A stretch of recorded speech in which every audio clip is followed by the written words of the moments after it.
Buenas noches, profe.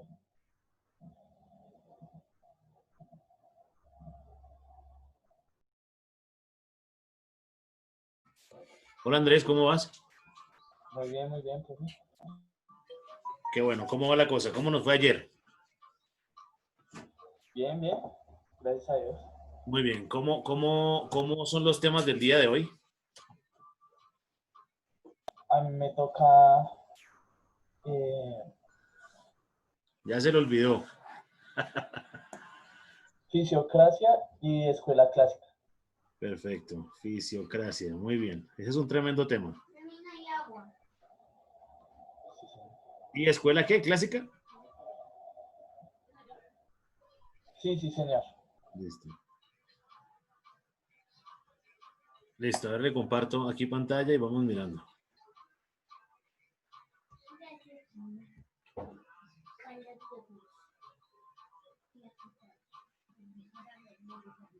Listo, ahí te compartí pantalla.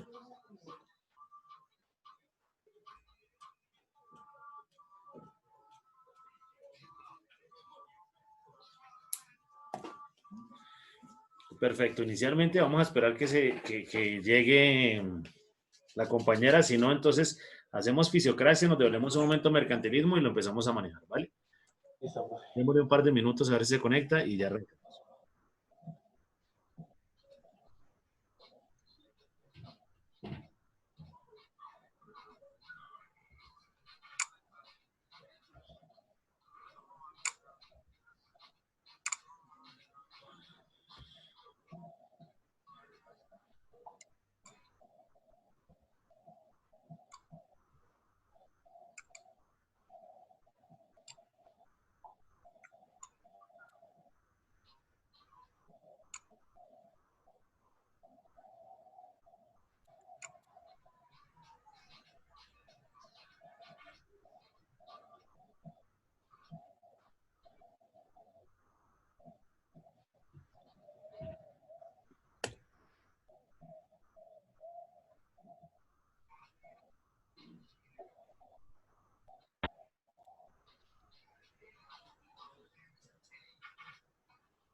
Listo, Andrés. Empecemos entonces con el tema de la fisiocracia, a ver cómo nos va. Y si hace falta, lo complementamos. Estaba buscando una presentación adicional. Hágale, pues, a ver, buenas noches. Listo, profe. Fisiocracia. Doctrina económica que sostiene la riqueza provenida exclusivamente de la explotación de los recursos naturales propios de cada país y el libre cambio de los productos de los diversos países entre sí, y que sostenía además la existencia de un orden natural de las sociedades humanas y por consiguiente el deber de no inmiscuirse No el estado, inmiscuirse en el estado de Estado, la en la vida vida. económica de un país. Muy bien. Entonces, ojo pues que el desarrollo de la fisiocracia, ¿cierto? Es cuando termina el mercantilismo, ya nos devolvemos un poquitico para hablar de eso mientras llega la compañera, o le repito, lo manejamos nosotros, pero la estructura esa de fisiocracia va con un contexto natural, es que el modelo del mercantilismo no funciona y simplemente volvemos al tema de la tierra o la democracia de la tierra, más o menos sería como la idea. ¿Listo? Muy bien, continúa. ¿Qué es la fisiocracia? El origen del término fisiocracia proviene del griego que quiere decir gobierno de la naturaleza. Acerca un poco la boca al micrófono y habla un poquitico más duro que no te oigo, ¿vale? ¿Ahí me escucha mejor, profe? Sí, sí, ahí se escucha mejor. Antes pontico. Ay, es que estos audífonos. ¿Qué es la fisiocracia? El origen del término fisiocracia proviene del griego que quiere decir gobierno de la naturaleza. Muy bien. Los fisiocratas consideraban que toda la riqueza viene de la tierra y que de todas las demás ramas de la actividad. Solo la agricultura producía más de lo que se necesitaba para mantener a los que se ocupaban de ella. Perfecto, que se ocupaban de ella. Déjalo un segundo ahí. Ahora que miremos el tema mercantilismo, en el mercantilismo lo que se buscaba era atesorar, ¿cierto? Hablar de la mayor cantidad de oro, plata, piedras preciosas para acumular. El manejo era que existieran más exportaciones que importaciones para evitar que se fueran esos flujos de capital. La fisiocracia parte con ese desarrollo natural del gobierno de la naturaleza.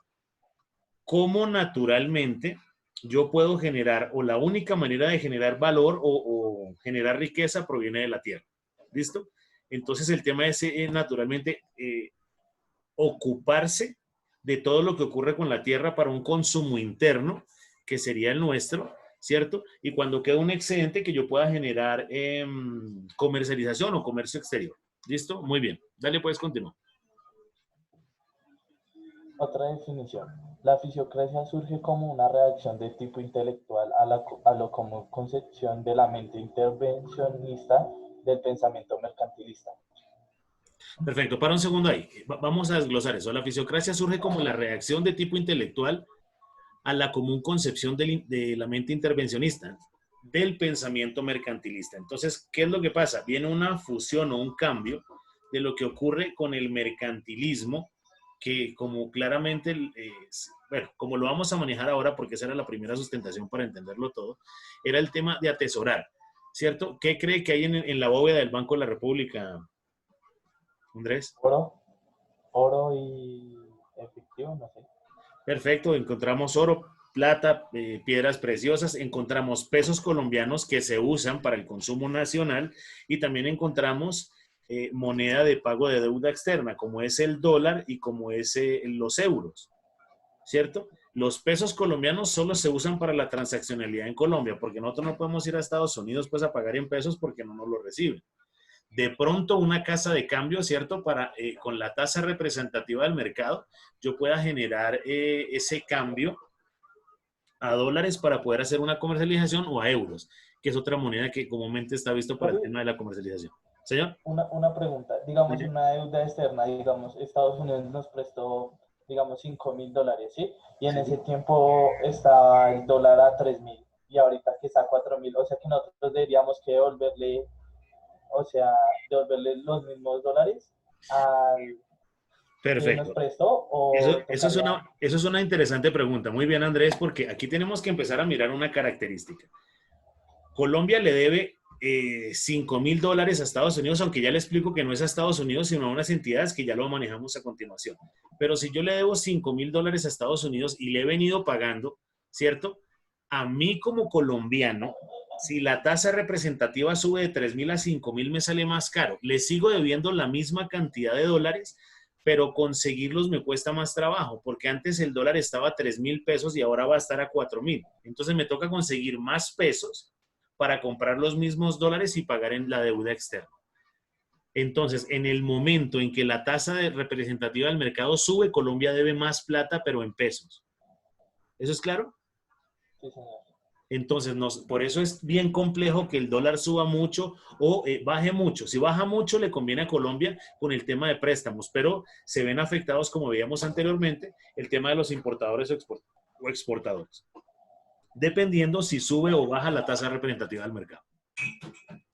Ahora, lo que usted dice, Colombia no le debe plata a Estados Unidos. Ojo, pues que hay unas entidades como son Banco el Latinoamericano. Fondo Monetario Internacional, el Banco Mundial, el Banco Interamericano de Desarrollo, ¿cierto? ¿Cómo se crean estas entidades? Pues sí, la mayor representatividad la tiene Estados Unidos, Francia, Alemania, pero Colombia también aportó plata ahí. Lo que pasa es que Colombia aportó el 2 o el 3%. Estados Unidos pudo haber aportado entre el 30 y el 40%. O sea, son los que manejan literalmente eso. Pero no es que el país naturalmente le preste, sino son esas entidades que le prestan a Colombia. ¿Listo? Lo complejo de estos préstamos, como decía Marx y como dicen algunos autores, que la felicidad o la estructura al momento del crédito es satisfacer la necesidad en el momento. ¿Cuál es el problema? Que esos préstamos son a largo plazo, 20, 30, 40 años. Entonces, lo que decía en clases anteriores, pues se va a ver muy sacrificado sus hijos y sus nietos, que son los que terminarán pagando la deuda o el crédito de hoy. Eso sería lo complejo de... Y retomando con respecto a su pregunta, la idea sería disminuir la deuda para que el país pueda progresar de una manera importante. ¿Listo? ¿Claro eso, Flaco? Sí, señor. Listo, muy bien. Continúa entonces. Insistía en que la intervención de intermediarios en varias etapas del proceso de la producción y distribución de bienes tiende a reducir el nivel total de la prosperidad y producción económica. Perfecto. Para un segundo ahí. Muy bien. Insistían, espera, yo quito la fotico que no me deja ver. Insistían en que la intervención de intermediarios en varias etapas del proceso de la producción y distribución de bienes tiende a reducir el nivel total de prosperidad y producción económica. Entonces, es más o menos el ejemplo que manejábamos con el tema de Corabastos, ¿cierto? Si yo le coloco muchos intermediarios entre el campesino y la papa que usted tiene en su plato, ¿cierto? Pues el campesino va a recibir mucho menos y usted cuando tiene la papa va a pagar más. ¿La intención cuál es? Reducir esa cantidad de intermediarios, ¿cierto? Para que se le pueda pagar mejor a un campesino y para que llegue un producto de mejor calidad sin tantos procesos o pasamanos, como yo lo llamo, ¿cierto? El del camión al otro lado, el otro lado lo lleva a Corabastos, el de la tienda va a Corabastos, entonces tenemos como 5 o 6 intermediarios antes que usted vaya y compre el producto. ¿Listo? Esa sería como la intencionalidad. Muy bien, continúa. Ejemplo de estas intervenciones eran mucho, pero los fisiocratas se fijaban en los controles gubernamentales, tales como los monopolios, impuestos excesivos, burgueses parasitarios y el feudalismo europeo. Perfecto. Entonces, algo importante de la fisiocracia, ¿cierto? Que ese es como el gobierno de la tierra, más o menos, es lo que veíamos en la diapositiva anterior. Importante definir que esos controles gubernamentales eran bastante complejos. Cuando hablamos de monopolio, eso lo vimos en la clase anterior. ¿Qué es un monopolio, Andrés? Una sola empresa Que maneja el producto, que maneja la producto. producción. Entonces, si hay una sola empresa que maneja el pan, pues le puede colocar el precio que quiera y como no hay ninguna otra competencia, pues la sociedad tiene o que comprarlo o simplemente no volver a consumir ese producto. Pero en Colombia se come pan, en Colombia se come arroz, en Colombia se come papa, ¿cierto? Tal vez la carne sí se consume, pero cuando no hay la reemplazamos por pollo. Acuérdese de los bienes sustitutos y complementarios, pues si no hay pollo, huevos y si no lentejas, pero siempre debe haber arroz. Siempre va a haber papa. Es algo complejo de entender. En otro país seguramente lo reemplacen, pero acá no se pudo. Hace unos años hubo un incremento del precio del arroz muy grande, por lo que le explicaba en clases anteriores. Pastas Doria y Pastas La Muñeca y esas empresas de pastas empezaron a sacar pastas de forma de arroz. La gente empezó a comprarlo, pero eso fue al comienzo un caos porque no es lo mismo. El colombiano está acostumbrado a que su almuerzo debe tener arroz y papa. ¿Listo? Es algo complejo de analizar, pero esa es una realidad. ¿Listo? Impuestos excesivos, ¿a qué se refiere? Pues que el Estado le pone impuestos a las grandes empresas, ¿no? Pues Muy eso bien. también afecta a los consumidores porque pues si les suben los impuestos ellos tienen que subirle al producto, ¿no? Excelente. ¿Y por qué ocurre eso, Flaco? Porque los empresarios no van a perder su rentabilidad. Entonces, si el producto estaba en 100 pesos y ahora el IVA es del 19%, pues tiene que pagar 119 pesos, ¿cierto? Pero eso lo paga el que lo compra.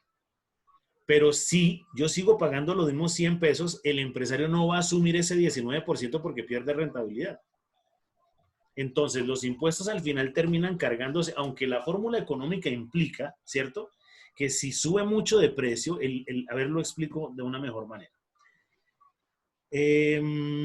Usted va a vender las papas esas fritas que acompañan de lo que usted hace, ¿cierto? Y las papas están en 100 y el impuesto le suben un 20%. pues ¿qué pasa? El consumidor va a pagar 120 pesos. ¿Qué implica? Pues que le va a disminuir su ingreso.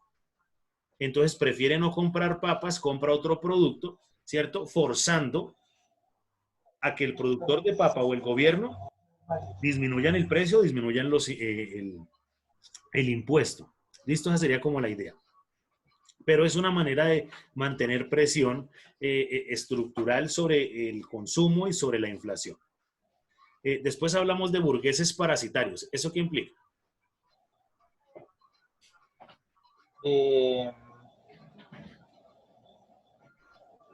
Eso no era así como lo que usted nos explicó, que eran como inversionistas, bueno, que invierten y que cuando hay un mejor postor se van. Más o menos, sí, aunque eso se llama capitales golondrina. Pero el tema es que el personaje que tiene plata simplemente invierte. ¿Usted ha visto un programa que se llama Estanque de Tiburones o Shark Tank? Sí, señor. Perfecto. Eso es similar a, sí, en inicio le ayudan. Si usted ha visto alguna negociación, esos personajes le dicen, listo, yo le doy la plata por el 20% de la empresa. ¿Listo? Al cabo de 1 o 2 años, el inversionista ya recuperó su plata. Aparentemente debería devolverle el porcentaje al personaje que fue allá, pero dura toda la vida siendo un socio que ya no va a generar nada más y la empresa va a seguir vendiendo. Entonces, ese burgués parasitario no le está aportando más al capital inicial y siempre va a seguir generando valor y dinero y lo va a hacer cada vez más, pues más rico, más millonario. Pero, profe, pero al ser socio no tiene que también invertir, o sea, seguir invirtiendo el 20%. Lo que pasa es que cuando ya está cuando su empresa, usted y yo no vamos a asociar, listo, vamos a colocar un ejemplo aquí, Andrés. Vamos a, creo que usted me habló de ropa, ¿cierto? De una empresa de ropa. Hola.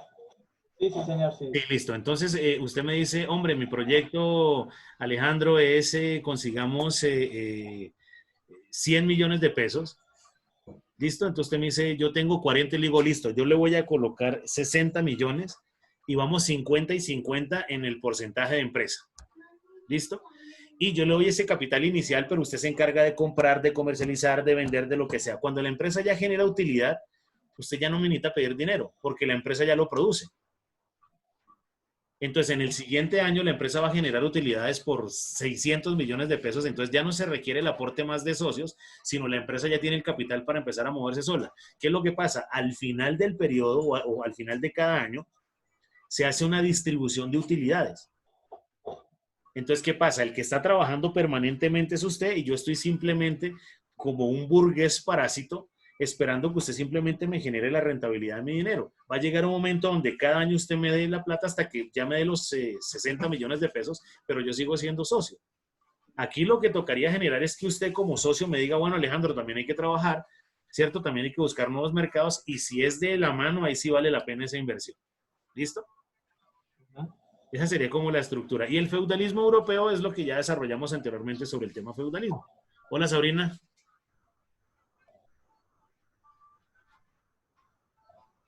Sabrina. Bueno, continúa. Hola, profe, buenas noches. Hola, buenas Qué noches. pena. ¿Cómo estás? No hay problema. Tan pronto terminemos esto, nos vamos a la sustentación de mercantilismo, ¿vale? Listo, profe. Muy bien. Dale, pues. No, pero ¿ya pasaste a escuela clásica? Sí, señor. No, devuélvete un segundo. Deja de compartir y yo aporto un poquito más con una presentación que tengo ahí. Listo, profe.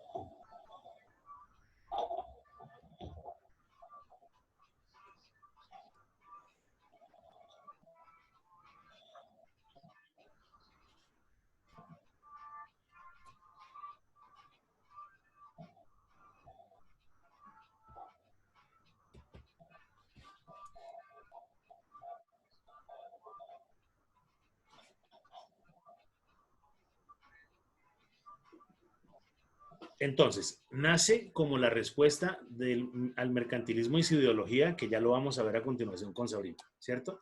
Y eso arranca en Francia. ¿Listo? Esto es bien importante, vayan tomando nota. Hay un personaje, este que aparece ahí en la imagen, es un personaje que se llama François Quesnay, ¿cierto? Este personaje utiliza algo bien importante. El tipo era médico, ven una imagencita ahí abajo de un cuerpo humano, pero él habla de algo que se llama tableau économique o la tabla económica. Esa tabla económica tiene una característica. Todo lo que tiene que ver con el tema de la fisiocracia se refiere a una economía cerrada o una economía interna, donde el corazón, él hablaba del aparato circulatorio, el corazón termina siendo el Estado y todos los escenarios de la economía tienen que tributarle a ese Estado. Ustedes saben que la sangre con el bombeo recorre todo el cuerpo, pero tiene que volver a pasar por el corazón. ¿Listo? Este personaje, siendo médico, se interesa mucho en el desarrollo económico, en lo que significa la economía y empieza a generar este modelo. ¿Listo?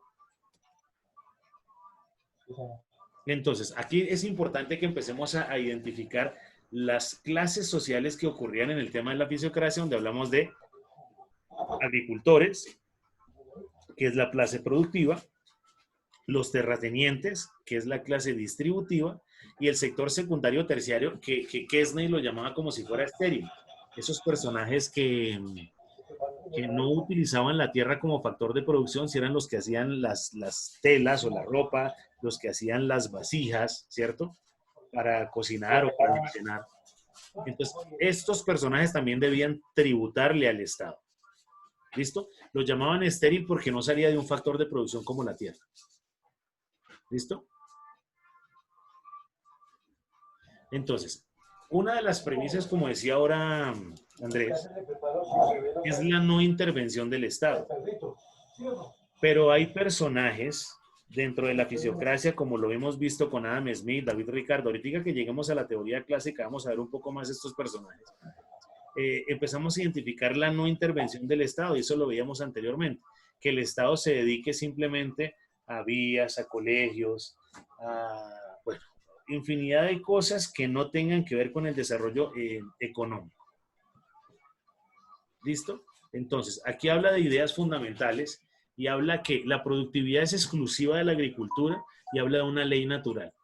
Cuando ahorita hablemos de Adam Smith, Andrés, que también ese tema lo va a manejar usted, pero después que hable Sabrina, ahí vamos a hablar algo de lo que se conoce como mano invisible. ¿Qué significa ese término mano invisible? La mano invisible estructura al libre juego de oferta y demanda, o sea que los precios se regulen por sí solos.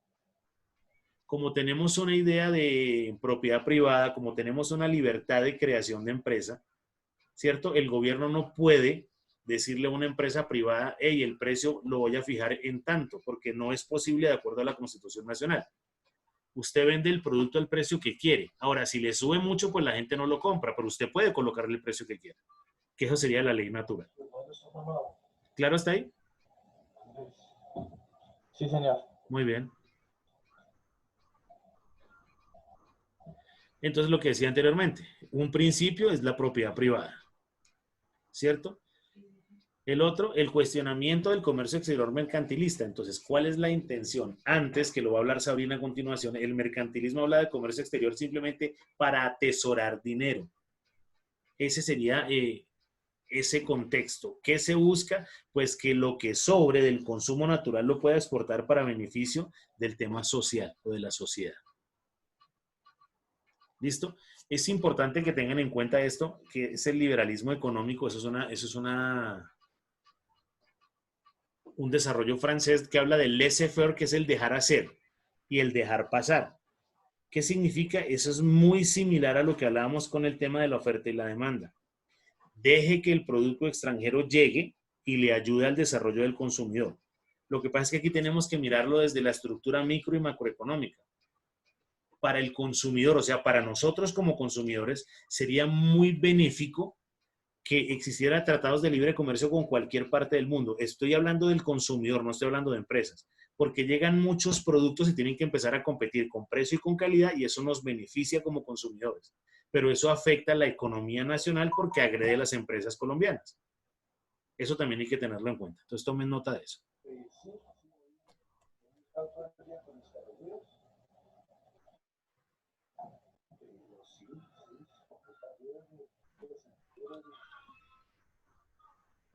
Listo, muy bien. Ese sería como un complemento para. Listo, Sabrina. Antes de hablar de mercantilismo, cuéntanos el artículo. ¿Hay preguntas sobre fisiocracia?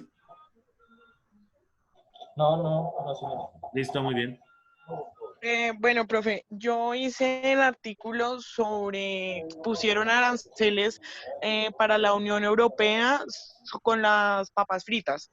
Entonces, pues decían que había una técnica dumping donde una técnica donde se evidenciaba que el 2016 y el 2017 estaba vendiendo por menos el producto y pues que estábamos teniendo una baja. Entonces, por eso se colocaron aranceles del 3 y el 8% a la importación, a la exportación. Entonces, Bélgica es uno de los países más afectados, ya que pues este área de fritos pues depende mucho de las exportaciones de nosotros con papas fritas. Fue lo que Perfecto. pude leer en el Muy artículo. bien, pero mira una cosa, entonces el tema de dumping y antidumping es que se generan subsidios que hacen que los precios sean más económicos y eso agrede, sí, a las empresas nacionales. Eso en el comercio internacional sí es ilegal. Sí, es lo primero que se pretende. Deje el Estado de estar subsidiando porque los precios de los productos van a ser muy baratos frente a la producción nacional y eso ya sería una ¿Y qué competencia. variable sería, profe? Pero me estás hablando de la exportación o la importación de papas, ¿de dónde a dónde?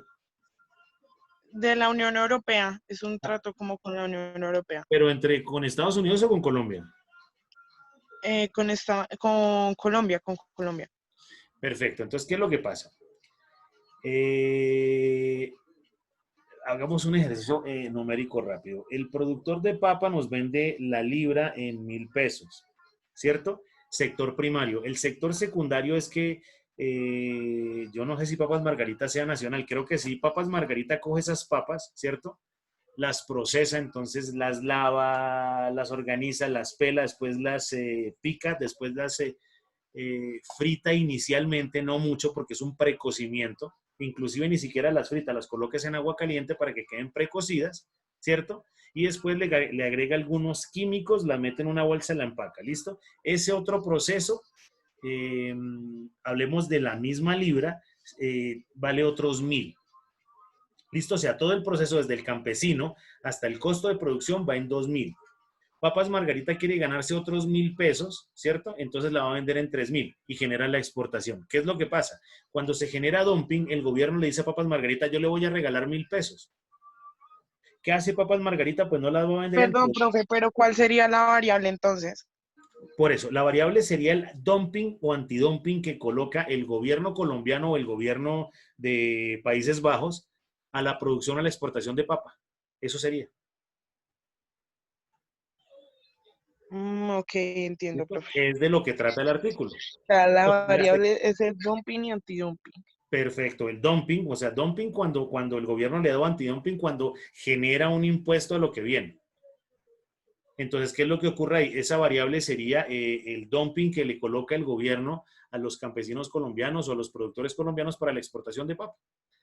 A Reino Unido, a lo que tú me acabas de decir. ¿Listo? Ese sería como el contexto. Cuando se genera el dumping, repito, entonces el gobierno le da 1.000 pesos a Papas Margarita, entonces ¿qué hace? Papas Margarita no la va a vender en 3.000, sino en 2.200, porque ya está cogiendo el dinero del gobierno y adicional eso se va a ganar 200 pesos. Quería ganarse 1.000, ahora se está ganando 1.200. ¿Entienden la figura? ¿Y qué hace? Pues que compite de manera desleal contra los productores de papa de Holanda. ¿Claro? Y qué pena, profe, pues no es que busque que usted me quiera dar la solución, claro, pero pues es que no pude hallar, o sea, mi creatividad estuvo ahí nula, profe, qué pena. Muy bien. No sé qué solución podría aportar. Perfecto, pero aclárame lo siguiente. ¿Las papas salen de Colombia para Holanda? Para Bélgica y Holanda, Perdón, sí. para Bélgica y Holanda. Países Bajos, mejor dicho. Muy bien. Sí, sí. Eh, una solución podría ser consumir más papas de esas precocidas colombianas y dejar de consumir papas McCain que son americanas. Eso podría llegar a ser una solución desde su óptica. Lo que pasa es que el artículo es un poco complejo para esa solución. Otra posibilidad es dejar de consumir para su consumo natural. Compre las papas en la tienda, lávelas, pélelas y frítelas usted. Lo que pasa es que eso también tiene un contexto económico. Si usted vive sola, le sale muchísimo más caro comprar la papa, lavarla, sacar el sartén, porque va a gastar agua, va a gastar el sartén, va a gastar aceite, va a tener que volver a lavarlo, entonces le sale más barato comprarlas. Pero si en su casa hay 5 o 6 personas, pues sale mucho más económico que compre las papas y las frite. ¿Listo? Esos serían como los contextos de una posible solución. Usted llevándolo remotamente a que mire cuál puede llegar a ser esa intención de solución. ¿Claro eso? Ok, vale, profe. Sí, señor. Muy bien, cuénteme algo de lo que trata el artículo y su análisis. Pues, profe, lo que yo le mencionaba anteriormente, que pues realmente el problema radica en que se evidenció entre este año del 2016 y el 2017, pues esta técnica de dumping. Por eso, pues Colombia ha decidido incrementar el arancel del 3 al 8% de 3 y 8% adicional para poder recuperar lo que estamos perdiendo. Entonces sería como el análisis, ¿no? Sí, listo, muy bien. Entonces, ¿qué ocurre ahí según voy entendiendo el artículo? El gobierno de Bélgica y el gobierno de Holanda, ¿cierto? Le está dando subsidios a esos personajes en Holanda. Entonces, cuando llega el producto, ¿cierto? Que ya hay un acuerdo comercial, pues el de ellos va a ser más barato. Y repito, eso dentro de la legalidad comercial, pues no debería ser. Comercial internacional, ¿no? Listo, y ahí me coloco un poco de contexto para que suba ese artículo. Listo, muy bien. Hágale pues con el tema del mercantilismo. Ok, con el tema de mercantilismo, entonces ya comparto pantalla. Listo.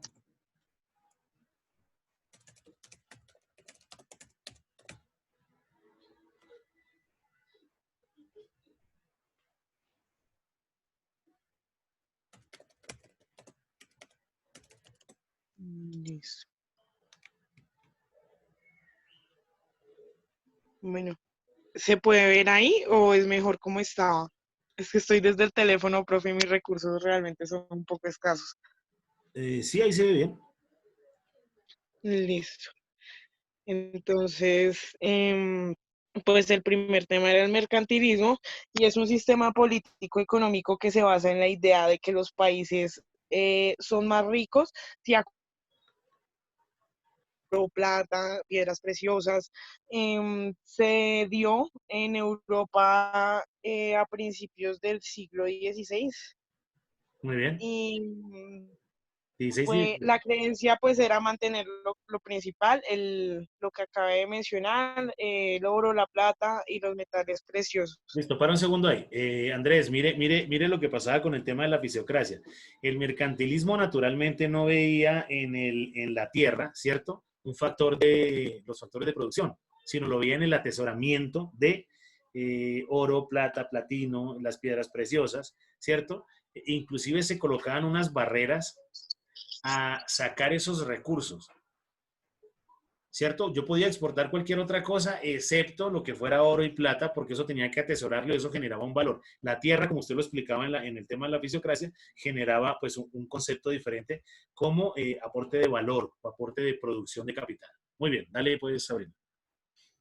Bueno, pues dice también donde pude investigar que esto fue influenciado más que todo por el colonialismo, ¿no?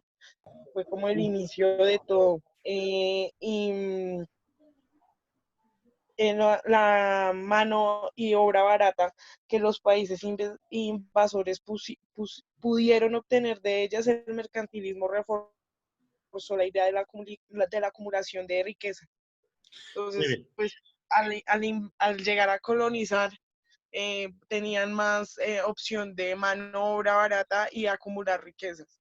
Pero entonces tengamos en cuenta que esto que está pasando simplemente es teoría. Esto no llegó a aplicarse como lo que hablamos en las sustentaciones pasadas, ¿cierto?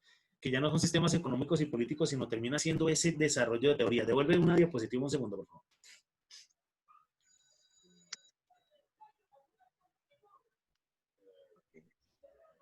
Listo. Entonces, este desarrollo mercantilista viene como una respuesta a lo que pasaba con el tema del feudalismo. Entonces, ¿qué pasaba? Ahí se colocaba la mano de obra y si nos devolvemos llegamos a primitivismo, esclavismo, todo eso. Pero ¿qué es lo que pasaba? Si usted no tenía tierra ni capital, ¿cierto? Usted tenía que vender su otro factor de producción, el único que todos poseen, que es el trabajo. Entonces, acá empezamos a ver algo bien importante, influenciado por el colonialismo y la gran cantidad de metales preciosos, materias primas. Pero lo importante es cómo lo analizaban los mercantilistas, que un factor de producción importante que se requería era una mano de obra, pero tenía que ser muy barata, ¿cierto? Y eso también empezó a generar un tipo extraño de esclavitud con el tema del empleo, que ha venido pasando de cada modelo hasta hoy, ¿cierto? Donde seguimos viendo que las personas no están muy cómodas ahora. Esto es complejo, la situación es difícil, pero si a usted no le gusta el salario mínimo, pues propenda por salir del salario mínimo. Voy a retomar el tema de Sabrina con el tema de ella se gana el mínimo, pero de base porque tiene comisiones. Andrés me imagino que generaba salarios mínimos, pero entonces feliz cuando vienen los puentes porque genera muchas más ventas de su negocio comercial de la chicha esa que vende. Bien, entonces sería como el contexto de tengo que vender más para salir del salario mínimo y generar una rentabilidad mucho más alta. ¿Listo? Entonces eso refuerza la idea de la acumulación de la riqueza y esa riqueza, pues, entre muchas comillas, en ese momento y en ese modelo económico me generaba poder. ¿Listo? Muy bien, hágale pues. Listo. Entonces, bueno, entre las principales características, como lo decíamos, la acumulación de riqueza, em, pues el Estado tiene el rol de utilizar e imponer todos los mecanismos que sean necesarios para lograr el objetivo de acumulación de riqueza. O sea, acá el Estado es el que está encargado de controlar toda esa riqueza y acumularla. Y el comercio, lo que usted decía, profe, el comercio a nivel global es inalterable. Para que el comercio ayude a la acumulación de riqueza, debe controlar los flujos de entrada y salida de modo de mantener una balanza de pagos positiva. Las Perfecto, pero mire, exportaciones superan las importaciones. muy bien, pero miremos una cosa ahí. El Estado proteccionista también incentiva la producción local. ¿Por qué es importante hablar de eso? Cuando empezamos a hablar de ya como estructura el mercantilismo ve una necesidad. En el momento y en el periodo más agudo del mercantilismo hubo unas hambrunas, porque la gente se dedicó fue a atesorar y una de las principales políticas, llamémoslo de alguna manera, educativas del gobierno en ese momento, ¿cierto? Era guarde todo el material precioso, oro, plata, lo que sea, ¿cierto? Pero no se preocuparon por la producción. Entonces acá decía, vamos a producir de manera local para el consumo local porque no alcanza para la exportación. Sin embargo, si queda hay que exportarlo para traer más metales preciosos. ¿Listo? Entonces por eso acá habla de incentivación a la producción local, ¿cierto? Y proteger a la industria nacional de lo que viene de afuera, que son los términos de dumping y antidumping, ¿cierto? Si llega un producto muy barato, ¿yo qué haría como gobierno? Si llega el arroz muy barato, pues yo le coloco un arancel muy alto para que cuando llegue al país sea mucho más caro que el producto colombiano. Pero ¿cuál es el problema? Que ya se firmaron unos tratados de libre comercio donde dice que esa práctica es ilegal. ¿Listo? Y después estamos hablando de la balanza, donde hablamos que las exportaciones deben superar las importaciones. Y entonces aquí viene algo importante sobre esas balanzas. Entonces, cuéntenme cuál es la diferencia entre la balanza de pagos, si no saben, digan lo que se les ocurra, y la balanza comercial. ¿Qué creen que es una y qué creen que es la otra? Pues es el control de comercio que lleva el país Por y eso, la balanza, pero ¿cuál de las dos? pues una sería como el control más, no, no sé. Andrés, hágale pues. Sí, la balanza entre productos. ¿Cuáles son, profe? Disculpe. Deje fumar Balanza esa de vaina, pagos, la balanza de pagos y balanza comercial.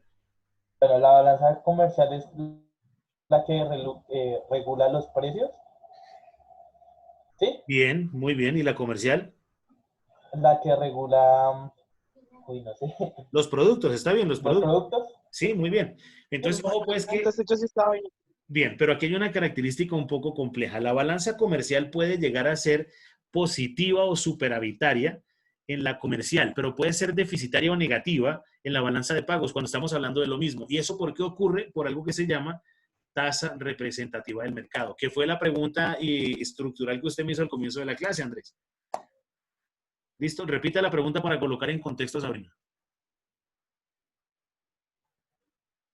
Uy, profe, la El préstamo de, ese. la de dólar, sí. Hágale pues. Y si nosotros, por decir, le pedíamos $5.000 prestados a Estados Unidos, pero que no es Estados Unidos, sino el Banco Latinoamericano, bueno, ¿sí? Sí. Entonces, según la tasa de, de Representativa del mercado. representativa del mercado, o sea, nosotros tendría, o sea, si sube mucho, pues tendremos que pagar más, o sea, obtener más pesos para pagar el dólar, ¿ya? Perfecto. Entonces, ¿el contexto cuál es? Andrés me dice, venga, profe. Inicialmente la pregunta fue, si Estados Unidos nos presta $5.000 y la tasa representativa del mercado sube, ¿tengo que pagar más? ¿Y cuál fue el contexto que manejé ahí? Voy a repetir el ejemplo rápidamente. En pesos sí me vale más esa deuda. Si el dólar sube de 3.000 a 3.500, a mí me sale mucho más caro la deuda externa, porque tengo que recoger muchos más pesos para convertirlo en dólares y pagar. ¿Listo? Eso no significa que tenga que pagar más dólares, no, van a ser los mismos, pero como el dólar está un poco más costoso en comparación al peso, pues tengo que recoger más pesos. ¿Listo? Ese sería como el escenario. Volviendo a eso, entonces, la balanza comercial serían los productos, la balanza de pagos, la plata. Entonces, seguramente yo mando 10 toneladas de exportación, ¿cierto? Y recibo 8, importo 8. ¿Qué significa? Que tengo 2 toneladas de manera positiva, o sea, hay superávit. ¿Claro hasta ahí? Una preguntita, y si es el caso totalmente lo contrario, por decir, o sea, un país así como Venezuela, que nosotros, digamos, antes Venezuela pues tenía un nivel económico bueno, ¿sí? Sí. Digamos, si nosotros lo hubiéramos prestado antes a Venezuela, Pues eso, digo, es que eso que está diciendo es absolutamente real. Venezuela le debe casi 850 millones de dólares a Colombia. Por eso Colombia no volvió a hacer ningún desarrollo comercial con ellos.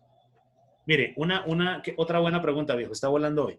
Una característica importante es Venezuela era nuestro segundo socio comercial antes de todos estos problemas.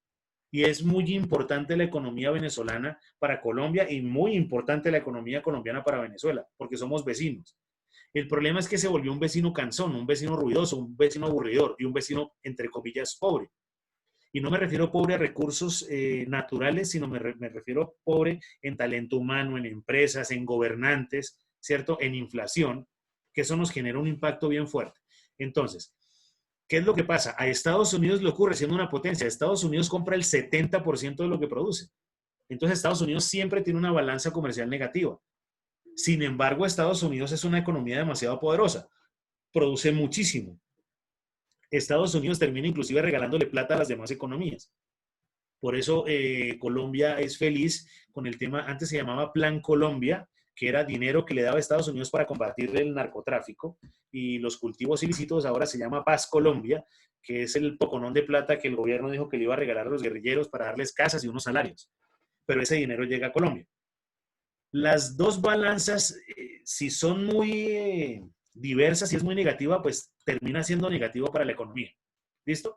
Pero entonces a lo que voy es, y ya le sigo contestando su pregunta, si yo exporto 10 millones y traigo 8, importo 8, tengo una balanza comercial positiva, ¿cierto? Pero puede llegar a ser el efecto contrario al momento de los pagos.